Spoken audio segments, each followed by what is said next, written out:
Hello दोस्तों, MKT learner YouTube channel पर आप सभी का स्वागत है। इस वीडियो के माध्यम से हम निफ्टी 50 का एनालिसिस करेंगे। टाइम फ्रेम हमारा 4 आवर्स का टाइम फ्रेम है। 4 आवर्स के टाइम फ्रेम पे हम लेवल्स को देखेंगे, कौन सा लेवल हमारे लिए इम्पोर्टेंट है और किस वे में हम ट्रेड कर रहे हैं। इन सारी बातों को हम डिटेल में डिस्कस करेंगे। आगे बढ़ने से पहले यदि आप हमारी इस वीडियो को पहली बार देख रहे हैं तो वीडियो को लाइक करें, चैनल पर पहली बार आए तो चैनल को सब्सक्राइब करें। वेव्स का हम काउंटिंग किस तरीके से कर रहे हैं, कहां से कर रहे हैं, कौन सा वैलिडेशन लेवल है, तो इस लो पॉइंट से हमने इसे काउंट किया है। ये वैलिडेशन लेवल है 18,850 का वैलिडेशन लेवल है। यहां से हमने इसकी नंबरिंग की हुई है। वैलिडेशन लेवल, इस वैलिडेशन लेवल को ध्यान में रखते हुए हमने नंबरिंग की है। कैसे नंबरिंग की हुई है?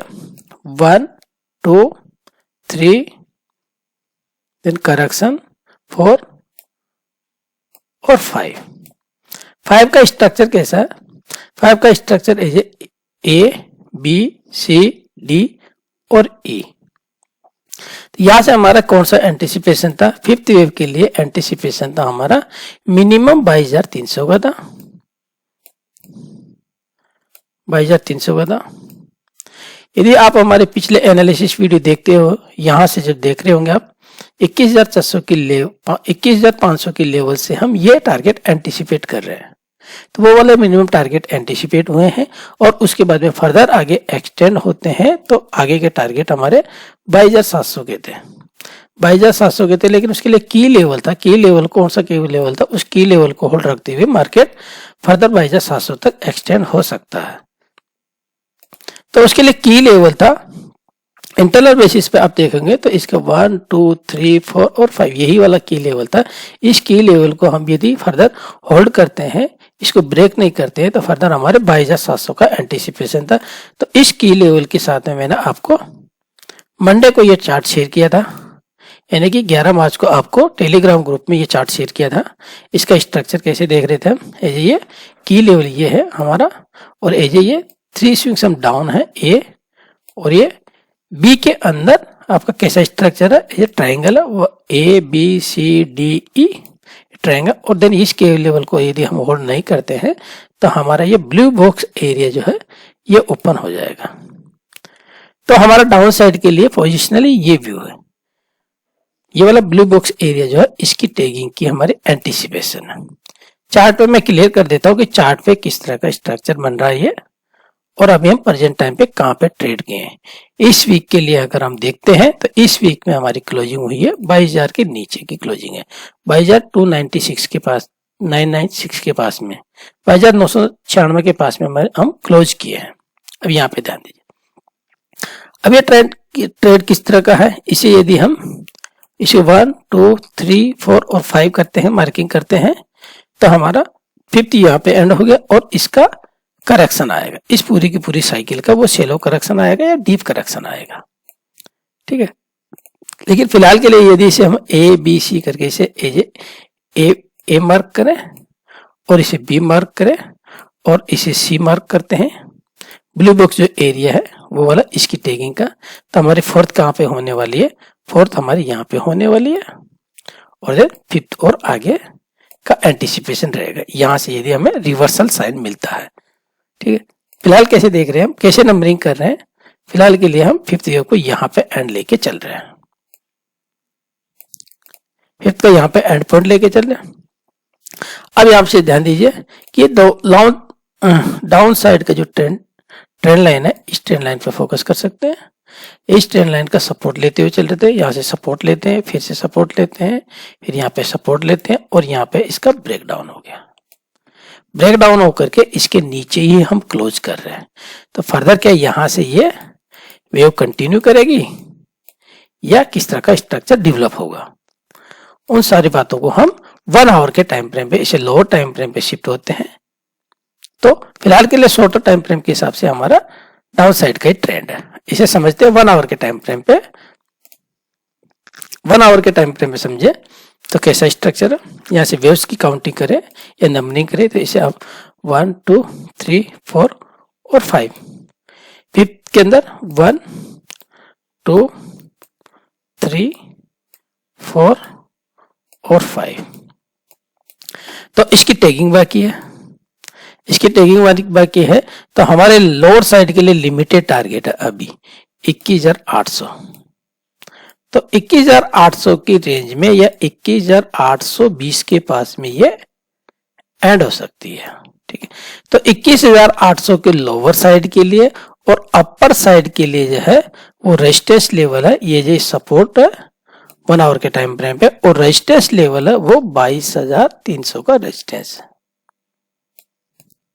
तो आने वाले वीक के अंदर हम इस 500 पॉइंट के अंदर ट्रेड करेंगे। तो यानी कि ये वाला जोन जो है हमारा साइडवेज रहने वाला, पूरा का पूरा ये वाला जोन साइडवेज रहने वाला।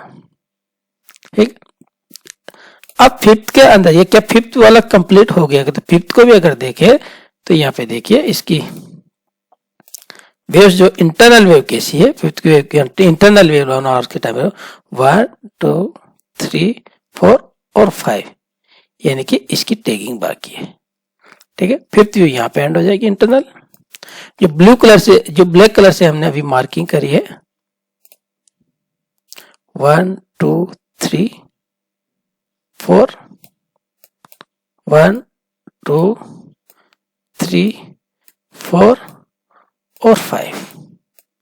ठीक है, तो 1 2 3 4 5 मिला करके ये हमारी क्या हो जाएगी, ये हमारी या तो इधर ए वेव बनेगी या तो हमारी ये ए वेव और या फर्स्ट वेव।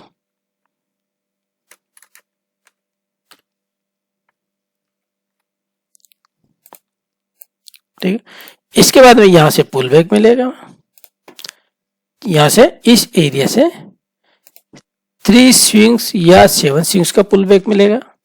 तो उसके इसके बेसिस पे हमारा इस वेव का कहां पे एंड होगा, उसके बेसिस पे हम यहाँ पे कहां पे रेजिस्टेंस मिलेगा, देन वहां से हमारा कैसा एंटिसिपेशन रहेगा, वहां से हमारा डाउन साइड का एंटिसिपेशन रहेगा ये वाला। ठीक है, तब हम उसको क्या कर लेंगे, नंबरिंग। नंबरिंग हमारी हो जाएगी या तो बी हो जाएगी या सेकंड हो जाएगी, बी होगी या सेकंड होगी हमारी। ठीक, लेकिन हमारे लिए रेजिस्टेंस जो फिर से ये होने वाला, ये एरिया, फिर वहां से हम शॉर्ट करने का, यहाँ पे अगर हमें शॉर्टिंग मिलता है तो वहां पे किस तरह का फॉर्मेशन होता है उसके बेसिस पे हम देखेंगे कि हमें किस तरीके से शॉर्ट इनिशिएट कर सकते हैं। ठीक है, 15 मिनट के टाइम फ्रेम पे या इंट्राडे के प्रोस्पेक्टिव हम समझे तो मंडे के दिन हम क्या कर सकते हैं। मंडे के दिन आप ध्यान दीजिए, ओपनिंग हमारी इंपॉर्टेंट है, किस लेवल के पास में हम ओपन होते हैं। तो इंटरनल बेसिस पे देखेंगे आप, तो ये 1 2 3 4 और 5 है, तो इस पे ध्यान देना आपको। यहां से एक ट्रेंड लाइन ड्रॉ करेंगे, इस ट्रेंड के ब्रेक पर, इसके ट्रेंड के ब्रेक पर या इस लेवल के आने के बाद में एक पुल बैक करें, देन इसको ब्रेक करें, तब हम इस तरह का टारगेट डाउन साइड के लिए इसमें इस वेव में 21,850 से लेकर के 21,800 की रेंज में इसे हम प्रॉफिट लॉक करेंगे। इसके बाद वेट एंड वॉच करेंगे, फिर देखेंगे। तो फिलहाल के लिए हम मुझे डाउन साइड के लिए लिमिटेड रखिए इसे। ठीक है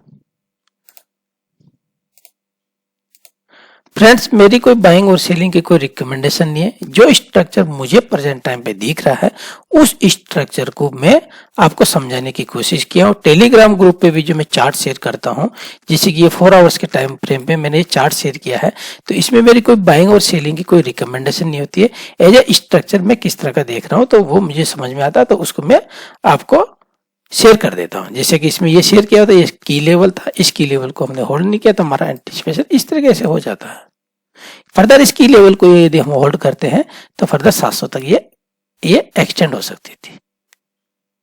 ठीक है, तो मैं बाइंग और सेलिंग का कोई रिकमेंडेशन नहीं होता है। ये जो चार्ट मुझे नजर आता है उस चार्ट को मैं आप लोगों के साथ में शेयर करने की कोशिश करता हूँ।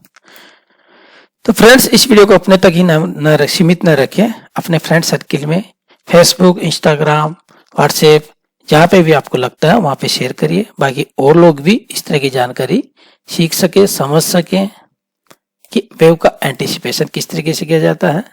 मिलते हैं अगले फ्रेश लर्निंग वीडियो के साथ में, तब तक के लिए जय हिंद, जय भारत।